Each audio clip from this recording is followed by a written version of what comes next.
there gamers, welcome back to the Board Game Co channel, and today we have a preview of Land vs. Sea Uncharted expansion.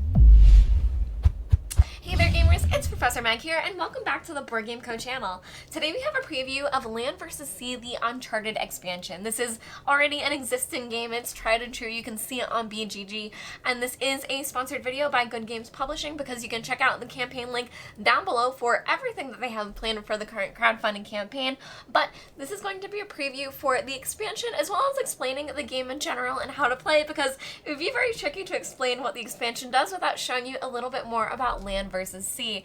Now, this is going to be primarily a two-player head-to-head game where one player is playing as land and one player is playing as sea. Now, there is a 3- and 4-player variant where you're able to play with either 3 or 4 players, but I'm going to be focusing mostly on the 2-player experience and what that is going to be like. So, there is the base game, Land vs. Sea, and not only does it have a scoring mechanic of the land versus the sea, but there are also a few things that you can add as added layers of scoring.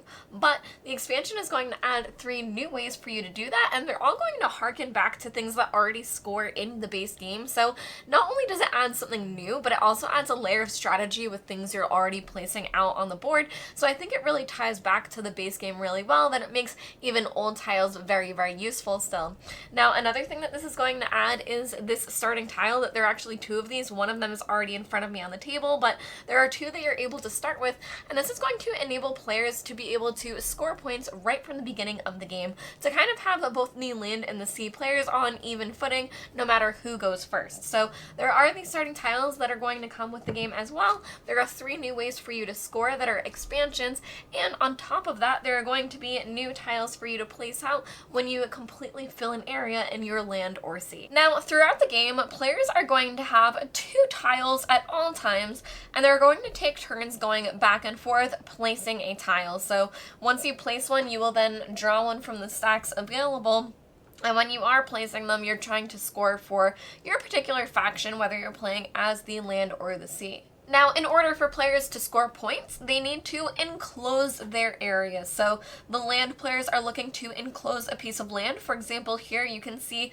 this piece of land covers 4 spaces, and that would award them 4 points when that piece is completed. So for example, when this tile is placed here, if that was the final tile to place in to make that area of land, it would score 1, 2, 3, 4 points, but you would score an additional 2 points for these X's, which are victory points on the different tiles. Now you can see there are also white X's in the water areas, so water also has a way to score for those as well, but that's what you would get for just placing your pieces down. Now, to show you another example, here we could place this tile here, and that's going to enclose our blue area, and that would give us 1, 2, 3, 4 points for doing that as well.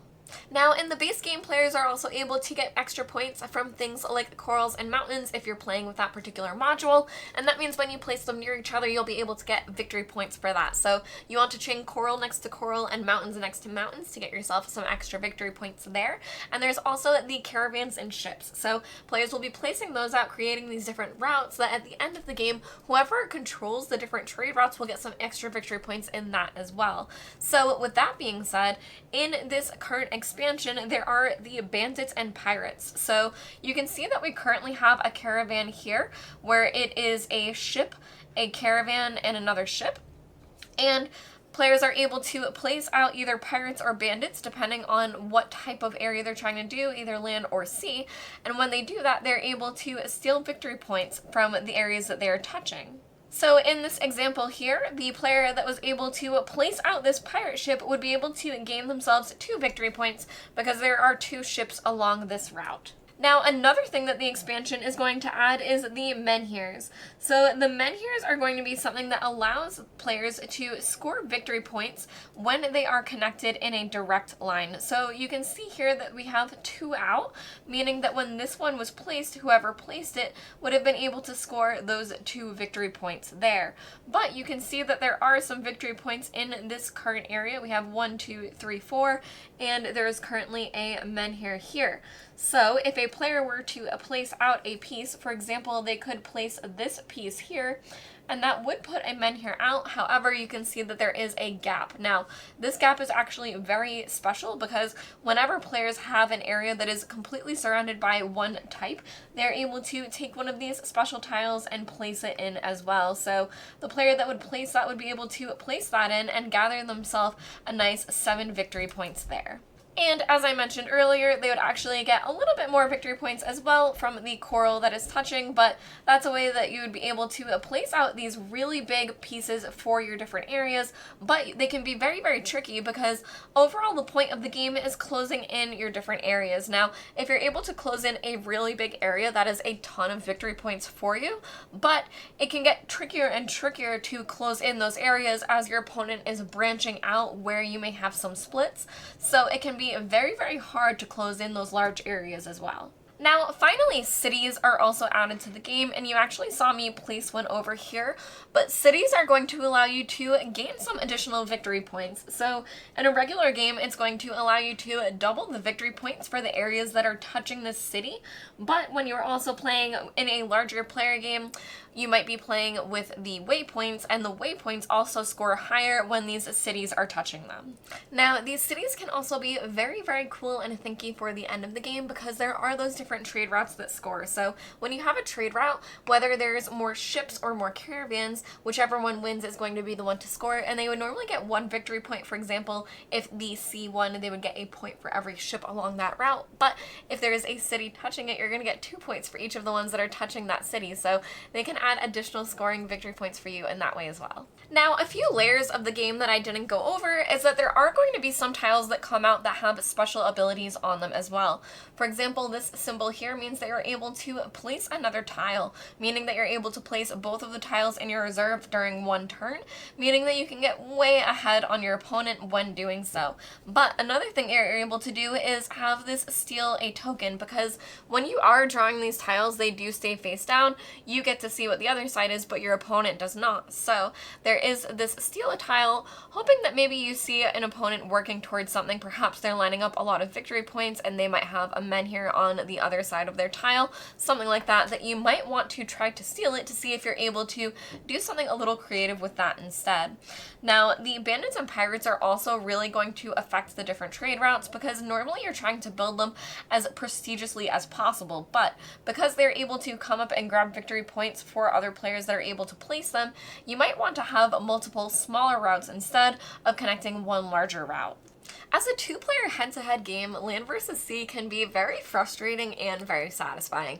It's one of those games where you're working towards certain things and your opponent might notice it and snatch that away from you, but that means that it can also be super, super satisfying when you do get to do certain things like place out these tiles that are the special tiles that when you work toward those bigger areas, it feels very, very rewarding when you're able to place those in. Now, there are also a bunch of things that you're able to start maneuvering around, and adding these extra layers of scoring just adds more and more to that. You're already kind of trying to see what you're able to do with the different trade routes, but as the Bandits and Pirates come in, they might steal some points from you because you built too big of an area. The Menhirs are also very, very interesting, where they set up these ley lines where you're trying to have them in a direct line and have as many victory points as possible, but the player that plays that Menhir is going to be the one to score the points. So you also need to kind of set up what you want to do and hope that you're able to place one before the other player does, because this game really, really is all about choosing the tile that you want before someone else takes whatever is at the top of a stack, and placing things in certain areas before someone else comes and ruins it on you. Because if this was a game about perfectly just doing your puzzle on your side and filling in your different areas, sure, it would be a lot easier, but it would be nowhere near as fun as when other players are coming in and messing up your plans, and then you have to kind of try to pivot. But then if you're able to make these really, really large areas of land or sea, you get a ton of victory points and it feels so worth it. But there are also some tiles that split off that you can sometimes really pivot, that if someone is creating a larger area on you, sometimes you're able to kind of turn it into 2 areas instead. So there's just so much that you're able to do with this game, especially with the tiles that come out, and whether you're playing with different modules and what things you choose to add in, because depending on your experience level, you're going to want to add more and more of these expansions in, and then you're going to start realizing that you might have made a mistake and given some victory points to the other player that may have made the entire difference for the whole game. So if you'd like to check out the campaign, the Kickstarter link is down below for everything that they have planned. Thank you to Good Games Publishing for sponsoring this video. I've been Professor Meg, and this has been a preview of Land vs. Sea, the Uncharted expansion. I'll see you all next time. Bye!